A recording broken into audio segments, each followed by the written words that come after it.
सिंधुदुर्गात राणे कुटुंबाचं घर म्हणजे भाजप विरुद्ध शिवसेना संघर्षाचा जणू आखाडा झालाय। एकाच घरात दोन पक्षांचे दोन आमदार, त्यामुळे नितेश आणि निलेश हे दोन्ही भाऊ आपापल्या पक्षाची बाजू जोरकसपणे मांडतायत। पण दोन भावांच्या भांडणामध्ये महायुतीची लक्तर मात्र वेशीवर टांगली गेलेली आहेत आणि हीच परिस्थिती पाहून खुद्द मुख्यमंत्री देवेंद्र फडणवीस यांनी दोन्ही भावांना सबुरीचा सल्ला दिला, आत्मचिंतनाचा सल्ला दिलाय। आता मुख्यमंत्र्यांचा हा सल्ला मानून हे दोन्ही भाऊ सबुरीनं राहणार का हे पाहणं महत्त्वाचं आहे। एक स्पेशल रिपोर्ट बघूया। सिंधुदुर्गात राणे बंधूंमधला वाद शिगेला। संजय राऊतांकडनं निलेश राणेंचं अभिनंदन। देवेंद्र फडणवीसांचा राणे बंधूंना आत्मचिंतनाचा सल्ला। स्थानिक स्वराज्य संस्थांच्या निवडणुकीत महायुतीतला वाद चव्हाट्यावर आलाय।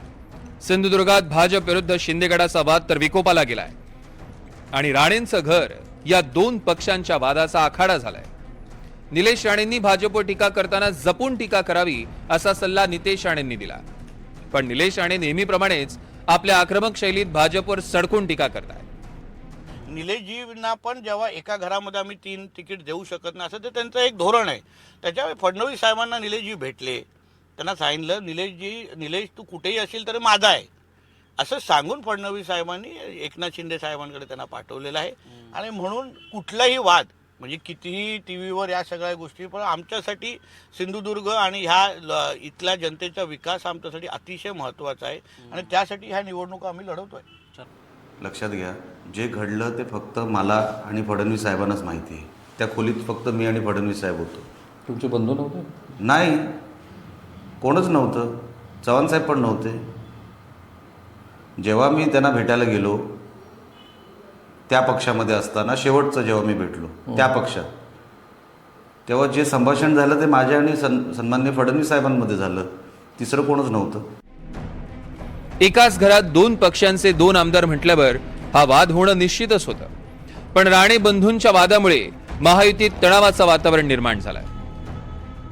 मालवण नगर परिषदेत भाजपनं पैसे वाटल्याचा आरोप निलेश राणेंनी केला। भाजप कार्यकर्त्यांच्या घरातनं फेसबुक लाईव्ह करून पैसे दाखवले। अशा पद्धतीनं सिंधुदुर्ग जिल्ह्यात पैसे वाटले जात असल्याचा आरोप करत रवींद्र चव्हाणांवर निशाणा साधला। दरम्यान भाजप कार्यकर्त्याच्या घरात घुसल्याप्रकरणी निलेश राणेंविरोधात गुन्हाही दाखल झाला। या पैसे वाटपाच्या प्रकरणामुळे सिंधुदुर्गात भाजप विरुद्ध शिंदेगडाचा वाद आणखीनच तापला। मात्र निलेश राणेंच्या या बेधडक स्टिंग ऑपरेशनला संजय राऊतांनी दाद दिली आहे। आमदार निलेश राणे यांच्यावरती गुन्हा दाखल केला। मी निलेश राणे यांचं अभिनंदन करीन की त्यांनी कशा प्रकारे पैशाचं वाटप होतं कोकणात हे दाखवण्याचा प्रयत्न केला। त्यांचे आमचे मतभेद असतील, पण शेवटी निवडणुकीमध्ये पैशाचं वाटप कशा प्रकारे होतं हे दाखवण्याचा प्रयत्न केला। याचा अर्थ शिंदे गटाचे लोक पैसे खर्च वाटत नाहीत का? जास्त वाटत। खरं तर सिंधुदुर्गात शिवसेना आणि भाजपची युती होईल असा अंदाज होता, कारण दोन्ही पक्ष एकाच घरात असल्यानं ही युती स्वाभाविक होती। पण भाजपच्या फोडाफोडीमुळे भाजप आणि शिंदे गटात फूट पडली। सद्यस्थितीत हा वाद इतका टोकाला गेलाय की निवडणुकीत विरोधकांची गरजच उरली नाहीये। निलेश राणेच विरोधकाची भूमिका ठामपणे निभावतायत, त्यामुळे दातही आपलेच आणि ओठही आपलेच अशी भाजपची स्थिती झाली आहे। दरम्यान ही स्थिती निवळण्यासाठी मुख्यमंत्र्यांनी आत्मचिंतनाचा सल्ला दिला। मी सगळ्यांच्याच पाठीशी आहे। जो चांगला वागेल त्याच्या पाठीशी मी आहे।